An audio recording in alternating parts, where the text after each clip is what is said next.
लागो सर आपण परिचय सुरेश कुमार पंडा आईनजीवी ओडिशा उच्च न्यायालय तथा राज्य सभापति विश्व गो सुरक्षा बाहिनी।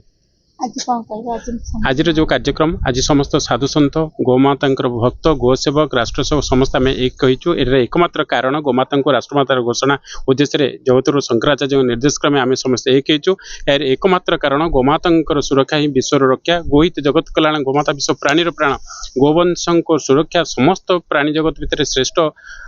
उद्देश्य से दीर्घ दिन धरी समस्त आईन थिले गोमाता को अनादर करा सत्य गोमाता हत्या और गोचालाण में दिन दिन वृद्धि पाँच आपको आंदोलनात्मक व्यवस्था नहीं आम समस्त एक समस्त सनातन धर्मी और गोसेवक राष्ट्रसेवक गोमाता राष्ट्रमातार घोषणा कलापर आईनगत व्यवस्था संपूर्ण सुरक्षित हो गोमाता सुरक्षा उद्देश्य आज आम समस्त एकत्रित होइछो। निश्चित रहा आम समस्त एक हेलुणी आईन कानून थी सत्वे गोमाता हत्या हो आसंता दिन में भयंकर रूप नब जदि गोमाता सुरक्षा और गोमाता राष्ट्रमातार सुरक्षा कौन व्यतिक्रम है ताप दृढ़ कार्यानुष्ठान राज्यवासी ने राष्ट्रवासी ने पदक्षेप नि।